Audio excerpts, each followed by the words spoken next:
deu tempo aí, dá uma esticadinha na canelinha, dá uma respirada para a gente voltar aqui para o nosso bate-papo, não foi? E olha só que a gente está aqui conversando comigo sobre questões ambientais, sustentabilidade. A gente vem de uma aula de saúde ambiental, né? Então tá tudo ligadinho, juntinho, misturado. E a gente vai dando seguimento aqui na nossa conversa sobre o saneamento na ocasião da pandemia de Covid-19. Então, a gente tem coisas aqui quentinhas para mostrar para você, porque agora que a gente está se saindo de verdade dessa pandemia, não é isso, gente? A gente até um dia desses ainda estava aí na obrigatoriedade do uso de máscara. Então, hoje já está um pouco mais seguro por conta das vacinas, né? Que criou aí essa janela, essa rede de imunização, mas que está rolando ainda Covid, ela só perdeu um pouco da força, não é isso?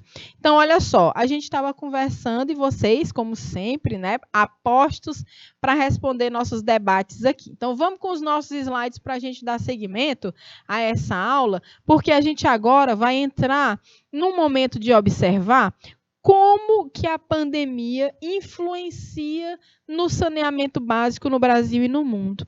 E como que essa situação atípica influenciou os objetivos de desenvolvimento sustentável, tá certo? Então, a gente tem aqui hoje, né, na nossa aula de biologia, as questões ambientais e sustentabilidade como tema, na nossa disciplina, no nosso conteúdo de biologia, comigo, professor Amanda. Então, a gente finalizou o nosso último momento, né, falando sobre a forma, né, por que é que era tão necessário que fizessem mais investimentos em saneamento básico, né, pegando suas 4 vertentes, que é o abastecimento de água, o tratamento da água, a drenagem urbana e a gestão de resíduos, principalmente, né? Como que isso foi necessário de ser muito bem executado no contexto da pandemia? Sabendo, né? Nós sabemos que existem comunidades que não têm acesso a isso. Não têm acesso a esse saneamento. E isso é um verdadeiro desastre para algumas comunidades que perderam muitas pessoas, né? Se você imaginar que a forma que as comunidades indígenas vivem é diferente da nossa, se você imaginar que o abastecimento de água nas favelas, né, é diferente, que às vezes tem, às vezes não tem. Se você imaginar que tem gente que para ter acesso à água tem que ir num chafariz a 2 léguas de casa, ainda hoje tem gente que vive assim, não é? Então, por isso que foi necessário ter um aumento de investimentos em saneamento básico. Foi necessário, foi preciso. Aí vocês pesquisem se foi realmente feito isso na gestão dessa crise sanitária, né? Então, a gente tem aqui, né? Outro problema, a gente parou no final da aula passada falando, vocês já imaginaram o tanto de máscara, só de máscara que a gente jogou fora, né? O tanto de máscara que virou lixo. Só máscara. Imagina agora quantos quilos, toneladas a mais de máscaras, de luvas, né, de materiais descartáveis utilizados nos hospitais, que estavam os profissionais da saúde indo à loucura mesmo, né, nos efeitos psicológicos da pandemia, porque, minha gente, você lidar com gente morrendo de manhã, de tarde, de noite, olhe, tem que ter muito sangue no olho, viu? Muita força. E aí, além de todo o resto, o descarte incorreto do lixo hospitalar na Covid-19 aumentou demais a preocupação com a doença, né? Então, em um hospital, a média de geração, né? A média de lixo hospitalar gerada por cada leito é de cerca de 0,5 quilo por dia. Em uma residência, esse volume pode ser ainda maior por causa do contato com mais produtos e embalagens, né? Então, no hospital, cada leito hospitalar gerava cerca de 0,5 quilo por dia, em média, né? Tem uns que mais, outros que menos, mas você imagina, um hospital que tem 170 leitos, né? 200, porque tem hospitais de grande porte, e os hospitais de campanha que foram criados para receber, né, as pessoas para se reabilitarem com essa doença. Imaginem aí, né? Fora toda a população, que em casa já gera naturalmente mais resíduo, com o uso das máscaras descartáveis, vai lá para cima, lá para frente, essa quantidade. Tá certo? Então, só para a gente se ligar nas coisas, né? E aí, a universalização dos serviços de saneamento básico, abastecimento de água e esgotamento sanitário, manejo de resíduos sólidos e drenagem urbana, isso tem sido alvo de debates intensos nos meios acadêmicos, na gestão pública e na sociedade em geral. Por isso que é importante a gente saber, né, o que é um direito de nós, enquanto sociedade, da nossa sociedade, a gente tem o direito de receber esses serviços. Tá? Às vezes, a velocidade com que a cidade cresce não acompanha a velocidade com que a gestão pública alcança ou tenta alcançar aquela comunidade com todos os serviços de saneamento. Então, tem bairros mais periféricos nas cidades que não têm saneamento ainda e vivem lutando para ter, porque se o bairro existe, se as pessoas estão ali, elas têm direito ao saneamento básico, porque é o saneamento básico que vai garantir a saúde e a qualidade de vida dessas pessoas, né? Então, a gente precisa aprender a cobrar dos nossos gestores que façam a coisa certa em relação à nossa saúde, ao nosso bem-estar, à nossa qualidade de vida, ao meio ambiente, porque o meio ambiente bem cuidado, tratado de forma adequada, ele implica numa sociedade saudável, com qualidade de vida. Tá certo, gente? Tem algum comentário? Cadê meu povo de Lagoinha? Parece que sumiu, mas daqui a pouco eles aparecem. Colônia do Gurgueleiras, ok? Érica, Adrianita, tá por aí, Adriana? Cadê você? Sumiu? Apareça! Então, olha só, vamos seguindo, né? Vamos seguindo, ainda temos mais uma horinha aqui para a gente, né? Então, saneamento é a atividade relacionada, né, ao abastecimento de água potável, o manejo da água pluvial, que são as drenagens, né, o serviço de drenagem, a coleta e tratamento de esgoto, a limpeza urbana, o manejo de resíduos sólidos, o controle de pragas. Olha só, controle de pragas. Professor, minha irmã, tu não já viu aquele pessoal passando de casa em casa, observando onde é que tem os lugares, os reservatórios de água parada que dão ali para o mosquito da dengue se reproduzir? Então, isso também é um controle de pragas, né? Qualquer tipo de agente patogênico visando a saúde das comunidades. Quando o pessoal passa entregando aquele hipoclorito para colocar na água, né? Quando o pessoal passa distribuindo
Tá tudo ok, então, agora? Voltamos? Muito bem, voltamos. Então, eu estava só perguntando, né, se tinha ficado nítido para vocês o conceito de saneamento e tudo que ele envolve. Tá tudo ok com o conceito, com o que é esse saneamento? E mais, a abrangência, né, do saneamento básico. A abrangência, ele é uma coisa que abrange muitas situações. Tá bom? E aí, galera, na ausência desse saneamento básico, né?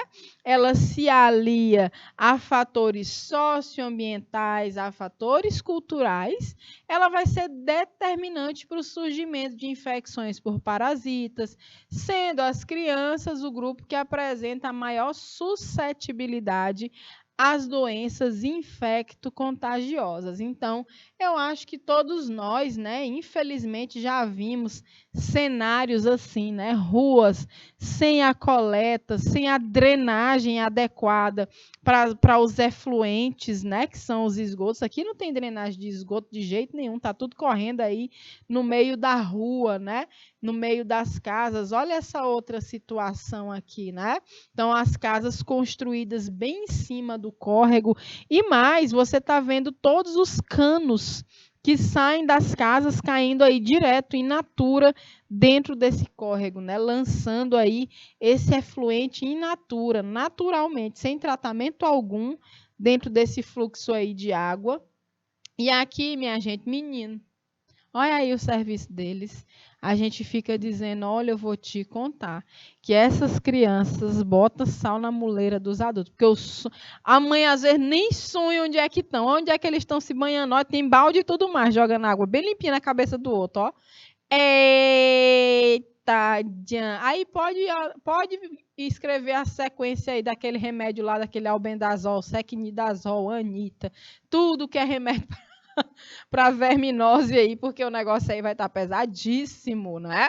Então, as crianças, minha gente, são os seres que precisam de espaços saudáveis para que elas se desenvolvam.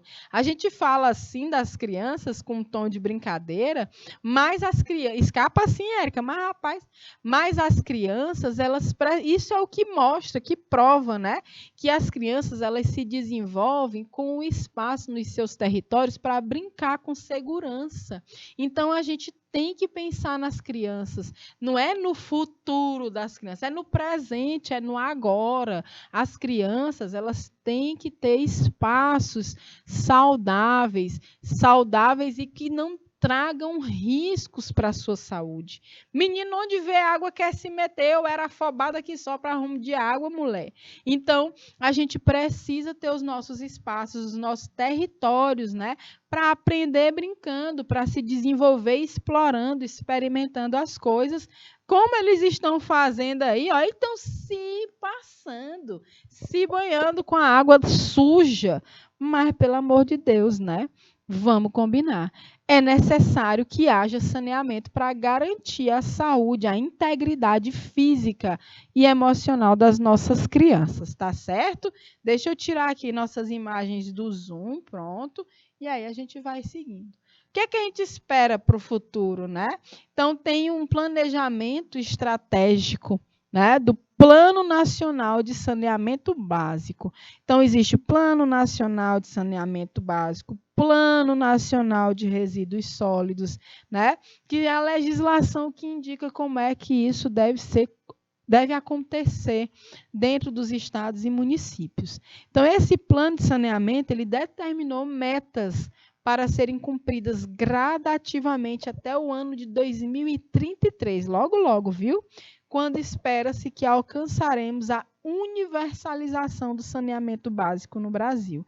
Então, a gente vamos ver de quando é esse plano e vamos ver depois o que ele andou no decorrer da sua existência. Quando a gente fala de plano nacional, a gente está falando de um documento norteador, de um documento que é uma legislação, é um documento a ser seguido por todos os estados do Brasil e por todos os municípios desses estados, para que a gente consiga alcançar toda a sociedade com essas questões de saneamento básico, com o gerenciamento dos resíduos, tá certo? Então, existem esses planos, é importante que a gente saiba da existência deles para a gente cobrar quem foi que deixou de fazer por nós, né? Enquanto existe legislação que nos protege, a gente tem que executar as coisas, não tem que ficar só no papel, tem que ser feito, né? E aí, vamos lá, bora trabalhar. 2 minutos aí para vocês, hein? Valendo!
Vamos lá, então? O que é que você entende por saneamento básico? Vai ser o conjunto, né, de estruturas e atividades, ações que envolvem o abastecimento de água potável, o tratamento de água, a drenagem urbana e o manejo de resíduos, tá certo? Vamos seguindo aqui, ó.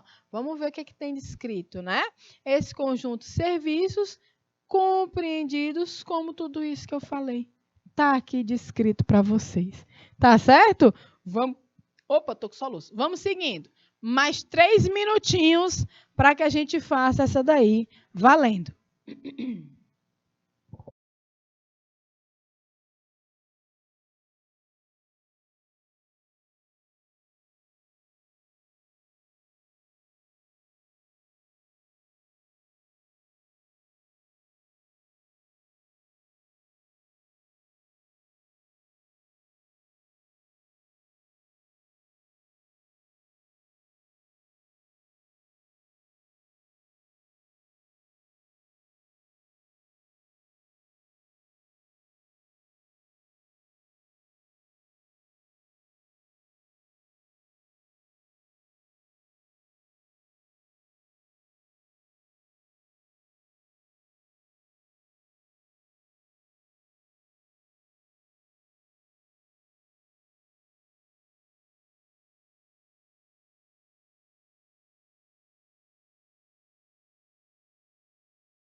E então chegou aqui a Érica respondendo, né, com a propagação de patologias, de doenças, né?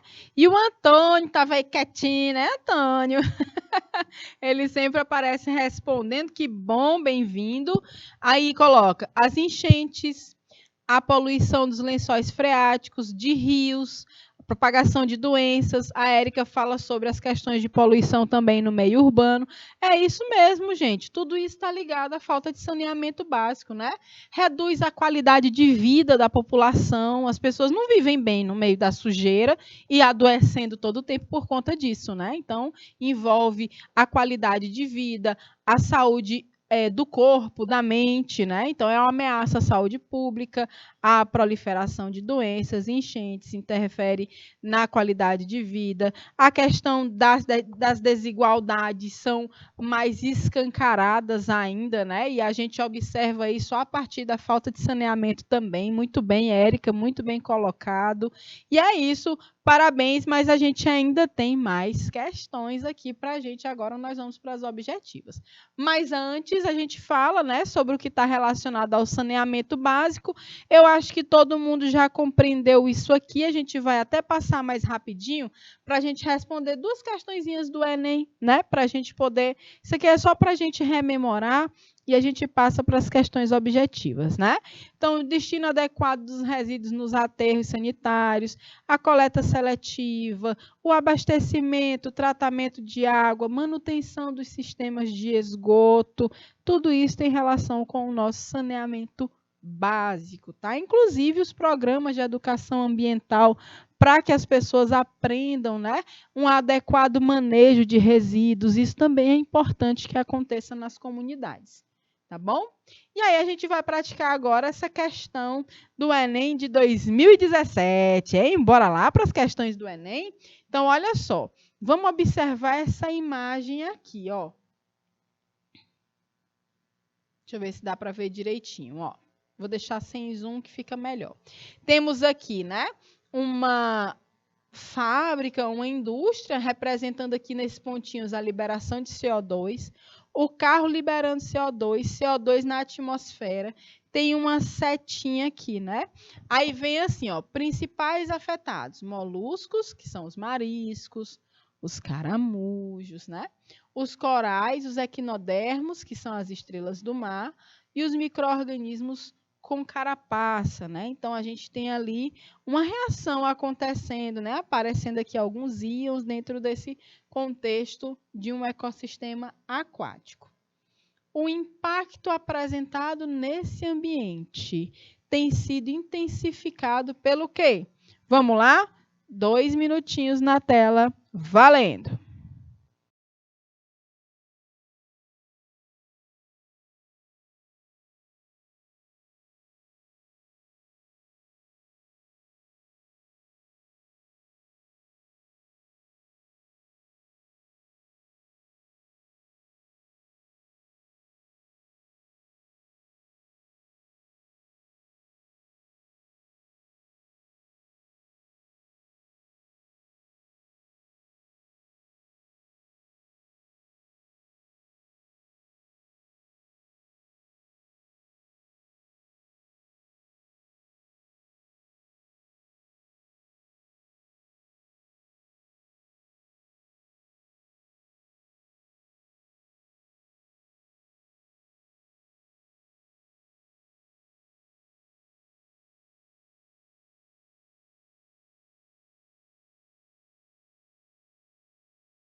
Letra C.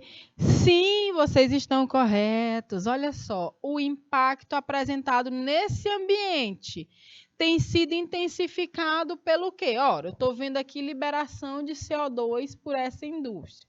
Eu estou vendo um veículo automotor liberando CO2, junta com CO2 que já tem na atmosfera, que é intensificado também a partir de quê? Pela queima de combustíveis fósseis, como o carvão, o petróleo e o gás natural.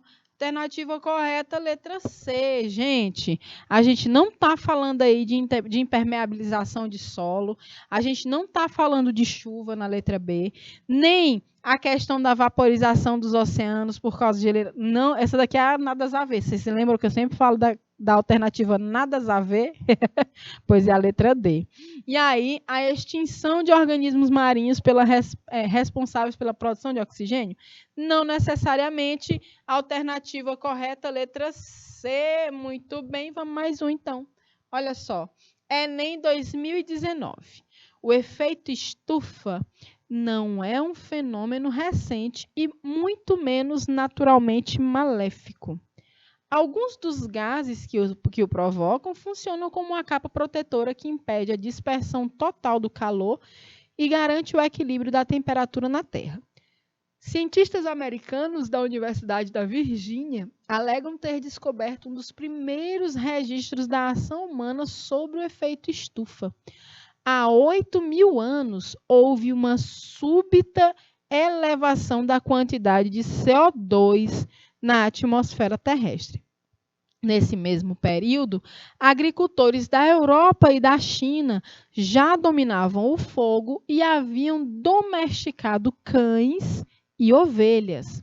A atividade humana da época, com o maior impacto sobre a organização social e sobre o ambiente, foi o começo do plantio de trigo, cevada, ervilha e outros vegetais. Esse plantio passou a exigir áreas de terreno livre de sua vegetação original e providenciadas pelos inúmeros grupos humanos nessas regiões, com métodos elementares de preparo do solo, ainda hoje usados e condenados em razão dos problemas ambientais decorrentes. Olha como é interessante o enunciado dessa questão. Vamos seguir, porque agora a gente vai responder. E aí a gente está falando agora sobre os nossos 3 minutos para leitura, interpretação e resposta. E eu já volto. Valendo!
Muito bem.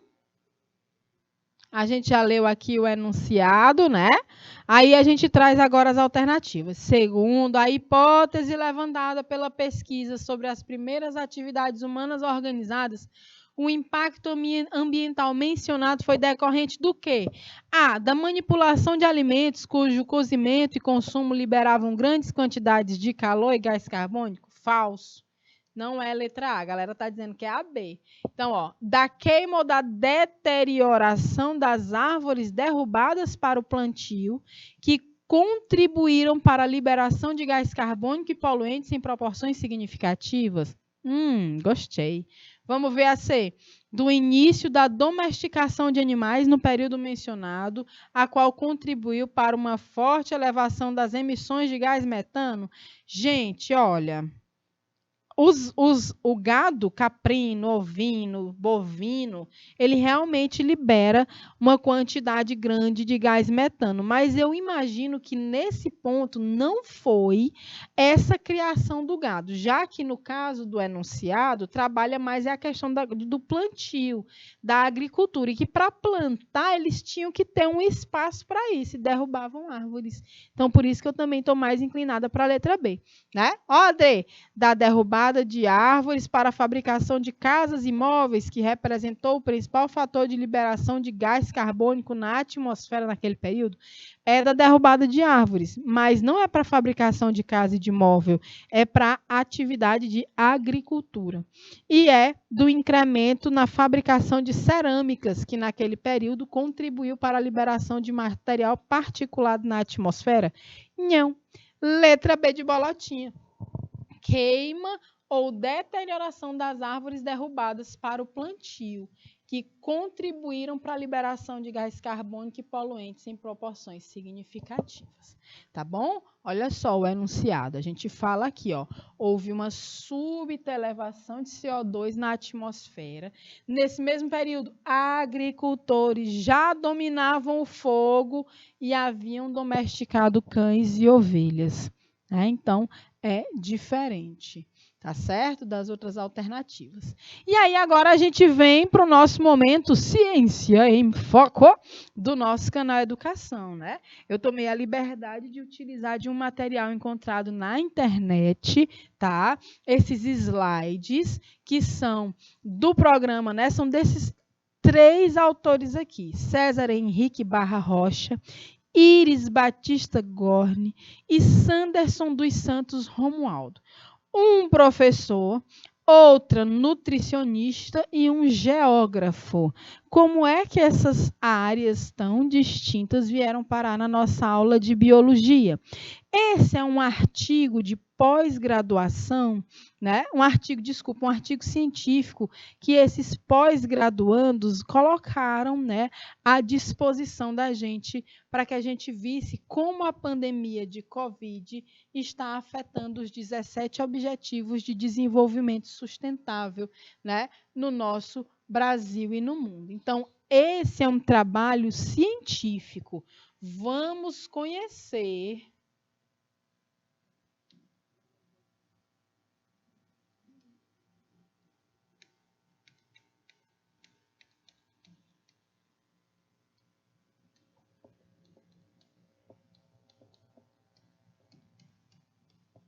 Quando a gente fala de artigo científico e de ciência, a gente trabalha com métodos. Então, esses pesquisadores fizeram uma revisão de literatura mostrando, né, o que estava descrito em relação à pandemia, no momento da pandemia, o que é que isso afetava nos objetivos de desenvolvimento sustentável, tá certo? A maioria dos patógenos, dos seres que causam doenças na gente, eles passam de reservatórios da vida selvagem e entram nas populações humanas, né? A maioria delas. 6 grandes surtos de pandemias e epidemias acometeram o planeta entre 2000 e 2019.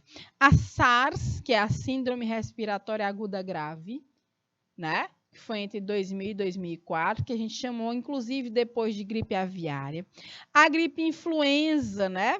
Outro tipo de doença respiratória.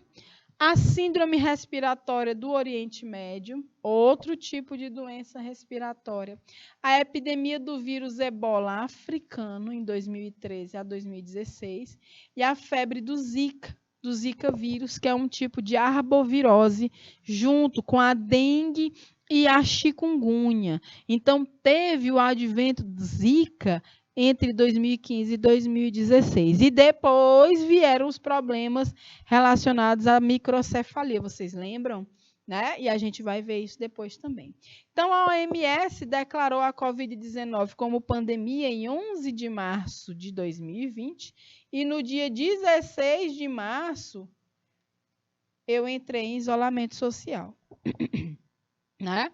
Então, as evidências indicam que essas pandemias não são doenças aleatórias, mas uma consequência da interação inadequada entre humanos e fauna selvagem, né? Então, se a gente for ver aqui, existe nesse trabalho, nesse artigo científico, né, que esses autores que eu apresentei para vocês, esse gráfico, esse quadro, aliás, não fui eu que fiz, está no trabalho deles, né? Então, eu estou só apresentando para vocês, por isso que tem a fonte aqui, ó. Olha só, eu tenho a matriz de impactos observados e potenciais da Covid-19 no meio ambiente e nas mudanças climáticas. Quando a gente pega isso aqui, eu vejo impactos locais, impactos regionais e impactos globais, tá? E ainda nesse quadro, eu vejo que esses impactos, eles ainda se classificam como impactos imediatos, impactos de curto prazo, e eu vejo ainda impactos de longo prazo, que vão demorar para a gente perceber, tá? Então, é interessante a gente começar pelos impactos imediatos. Imediatamente, quando começou a pandemia, rolou isso aqui, em escala local, regional e global. Localmente, né, imediatamente houve a melhoria da qualidade do ar nas áreas urbanas. Por quê? Porque houve o isolamento social, tudo que era atividade parou todo mundo botou seus veículos dentro das suas casas, as indústrias, as fábricas reduziram a sua produção, então, consequentemente, de imediato e numa questão de curto prazo, melhorou um pouco a qualidade do ar em áreas urbanas, né? Houve um impacto negativo, né, que foi o incremento da poluição da água e do sólido, da água e do solo devido à eliminação de resíduos. Aí a gente lembra, né, do consumo e do aumento dos resíduos sólidos liberados aí pela sociedade na natureza no momento do isolamento. A diminuição da poluição acústica, a poluição, os ruídos, carro, buzina, o barulho das máquinas trabalhando, houve uma diminuição brusca nisso aí. E imediatamente isolou, se aquieta todo mundo dentro de casa. Então, o largue de zoada e a zoada acabou mesmo. Diminuiu, foi muito. Verdinho, impactos positivos, né? E aí, em curto e médio prazo, um processo de restauração ecológica, tá? A curto e longo prazo, ainda localmente, né, a gente viu mudanças no comportamento da sociedade. A gente hoje tem coisas que nós vamos levar para o resto da vida que a gente passou, né, no contexto da pandemia. Então, a gente vai ter cuidados que a gente não tinha, hábitos que a gente não tinha, agora existem de verdade, né? Houve também a questão do surgimento dos planos de adaptação mais aprimorados para as cidades, né? Então, em escala meio que local, meio que regional, a gente trabalha a restauração ecológica em curto prazo, né? E aí, a longo prazo, a mudança na participação do consumo de água. Bem, regionalmente houve a poluição do litoral devido à deposição sanitária. Então, o saneamento básico, lembra que eu falei para vocês que estava mostrando evidências dessas águas de esgoto irem, né, contaminadas com o Covid. Em contrapartida, houve uma diminuição da poluição do ar, principalmente devido à redução do trânsito. Em questão de meses, né, esses planos das cidades de adaptação foram aprimorados, houve uma melhoria na questão, né, uma reflexão maior acerca da política climática regional, e aí, em meses e anos, a gente vê o melhoramento dos sistemas para monitoramento ambiental acontecendo em alguns lugares, né? Em longo prazo, regionalmente, a melhoria do clima, a melhoria do bem-estar e proteção da saúde da população. E em escala global, né, a gente viu a redução dos dados observados e capacidade de monitoramento. A gente perdeu aí, por exemplo, foi tanta loucura nesse momento da Covid que ficaram subnotificados alguns casos de outras doenças, como a própria dengue, né? Continuou rolando pandemia misturado com dengue, misturado com chikungunya, mas era um desespero tão grande porque essas outras doenças elas não trazem um risco de morte tão elevado como o que acontecia com a Covid. Então, houve subnotificação de casos, então, alguns problemas, né, nessas questões dos dados. Em meses, né, curto prazo, mudanças sociais e econômicas com o impacto ambiental. Houveram, né, pesquisas ambientais para aplicações epidemiológicas, e é disso que esse trabalho trata também, né? Os melhoramentos de sistemas para monitoramento ambiental, tá? Então, ainda assim, foram feitos, né, observados que em anos nós precisamos reajustar essas políticas ambientais e de câmbio climático. Passando adiante. Aí a gente vê, pessoal, o impacto agora, eu vou tentar ser bem breve, são 17 ODS, né? Objetivos de Desenvolvimento Sustentável. Então, são 17 deles, e o primeiro é a erradicação da pobreza. Esse trabalho, ele é muito massa, porque ele traz justamente os impactos da pandemia nos Objetivos de Desenvolvimento Sustentável. Relação à erradicação da pobreza, né? A Agenda 2030 reconhece que esse é o maior desafio global para atingir o desenvolvimento sustentável. Duas premissas: crescimento econômico e globalização. Então, com a pandemia, houve um impacto em milhões de desempregos a nível mundial. Então, a pandemia ela pode elevar a pobreza global em até 500 bilhão de pessoas, ou seja, 8% da população humana total vai estar em situação de pobreza.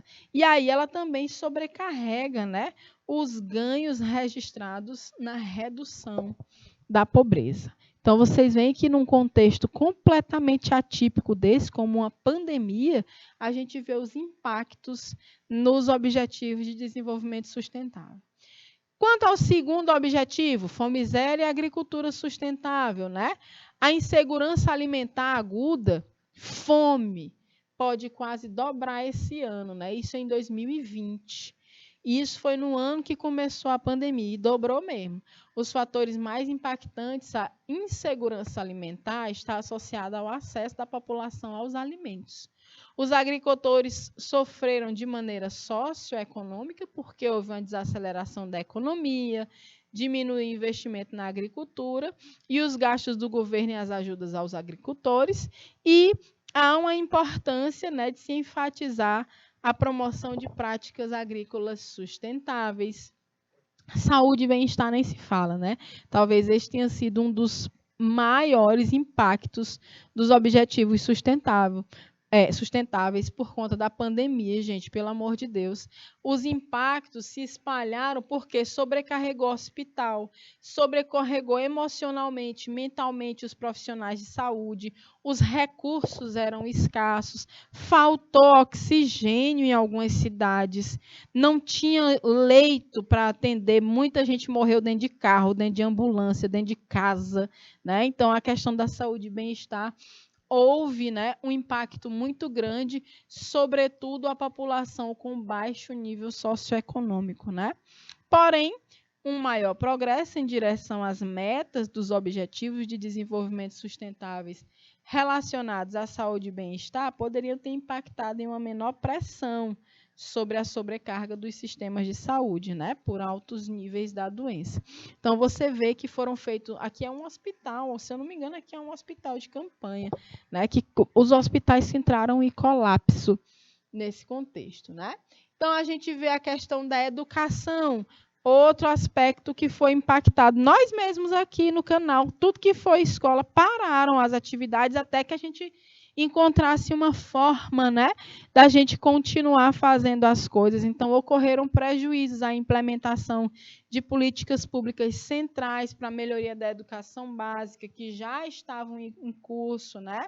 Então, essa pandemia ela tendeu a exacerbar a desigualdade, porque é aquela imagem que eu já mostrei. Enquanto tem um menino que consegue ficar em casa, tem acesso à televisão, à internet, consegue fazer suas atividades, tem celularzinho aqui assistindo as aulas, tem gente que não tem nada disso e vai tentar sozinho resolver as coisas. Então, as desigualdades são mais exacerbadas quando a gente mexe nessa educação.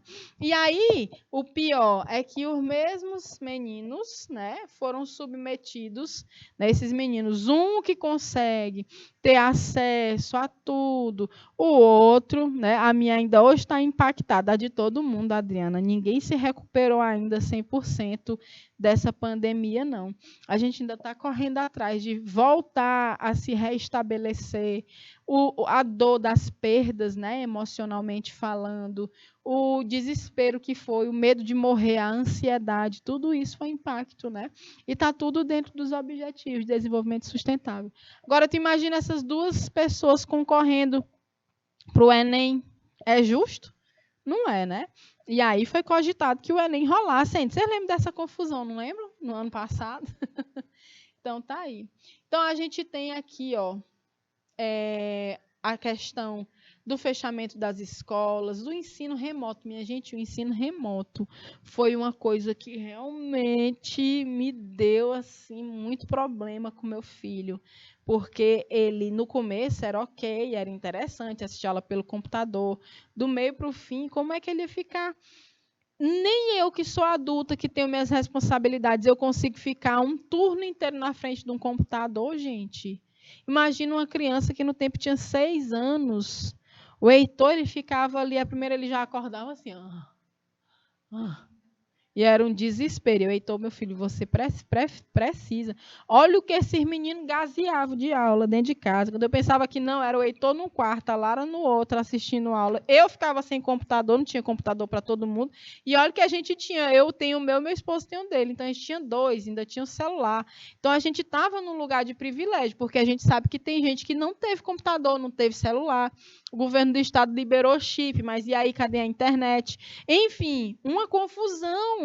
Meu Deus do céu. Olhe, essa luz azul acabou com os meus olhos. Érica, é verdade. Tinha até óculosinhos, né, vendendo para proteger a gente das telas. Então, o pessoal falou tanto em saúde que a gente não pode deixar os filhos da gente com as telas, assistindo celular, televisão, computador, um período de tempo muito grande. Mas, no momento de se adaptar, né, as escolas queriam, por fim na força, que o menino começasse a assistir a aula às 7 da manhã e fosse até 12h20. Uma criança tinha necessidade? Não tinha, para mim não tinha não, porque isso tudo se recupera depois. Tinham coisas mais importantes em jogo, né? A vida das pessoas. E claro que a gente é a favor de que haja condições de todo mundo retornar às escolas, como retornaram, né? Mas retornar quando está todo mundo seguro. E aí, gente, foi assim, olha, um desgaste para as crianças. Agora que eles estão se recuperando disso. Para os adultos, imagina quantas mães. Eu ria assim, mas era do desespero. Porque o que eu recebia de áudio de mãe doida, querendo saber como é que fazia para a criança se interessar. Se interessa não, moço. Quem é que aguenta ficar uma manhã inteira de frente para um computador? As crianças elas estão aprendendo de outro jeito, né? A gente aguenta aqui, a gente já tem idade para aguentar um negócio desse, né, não, Érica? Adriana, Antônio, a gente consegue ficar aqui assistindo aula, dá uma pausa, levanta, às vezes a professora está lá falando sozinha, meu irmão, aguento não, aí vai lá fora, respira. Mas criança, não é assim não, é outra conversa. Não é? E aí houve muito impacto nessa questão da educação, né? Então a gente tem aqui dados mostrando que houve um monitoramento, né, mundial do fechamento das escolas. E isso foi muito grave também. Uns queriam que deixar tinha mãe que estava para pegar o menino pelo pé e jogar pelo muro da escola, que não aguentava mais ficar com tanto menino dentro de casa porriando o juízo, não. E realmente não é fácil. Enquanto a gente tem que dar conta dos meninos assistindo aula da casa, do trabalho remoto, do não sei o quê, nossa, Foi pesado, viu? Olha, quando eu penso dessa fogueira que a gente conseguiu pular, eu digo que nós somos pessoas de muita sorte, viu? De muita sorte. E aí a gente vem com a questão da igualdade de gênero, né? Então, a exposição à Covid, ela difere entre os subgrupos de maneira altamente relacionadas ao gênero, tornando mais evidentes as iniquidades estruturais. Então, globalmente, no mundo inteiro, nós mulheres representamos cerca de 70% da força de trabalho, saúde e assistência social, né? Então, são mais propensas a serem profissionais de saúde de linha de frente, principalmente as enfermeiras, né? As parteiras, os agentes comunitários de saúde. Então, quando se tratam de mulheres pertencentes a grupos étnicos, minoritários ou vulneráveis economicamente. Então, as políticas públicas precisavam dar um enfoque, né, na violência contra as mulheres, porque passamos a entrar em isolamento e estávamos ali quando a mulher é casada com um companheiro que é violento. Então, você está em isolamento, o cabo se estressou, a mulher entrava na taca. E isso é horrível e realmente aumentou muito o número de casos de violência contra a mulher, né? Reconhecendo que é uma violação dos direitos humanos e uma ameaça à saúde pública. Então, a questão da igualdade de gênero também foi comprometida. Assim como tantas outras, né? Água potável e saneamento que nós já comentamos aqui, vários outros aspectos que vão ficar disponíveis aí nos nossos slides, mas que quarta-feira a gente continua essa conversa. A gente vai finalizar essa observação para a gente ver os impactos, né, de uma pandemia no funcionamento de uma sociedade e no funcionamento dessa tentativa de se desenvolver sustentavelmente esse nosso planeta dentro dos objetivos de desenvolvimento sustentável, tá certo? Espero que tenham curtido nossa aula. Deixo aqui, ó, um cheiro bem grandão para vocês, tudinho. A gente se vê quarta. Bom restinho de semana, bom fim de semana. Até mais. E tchau, tchau.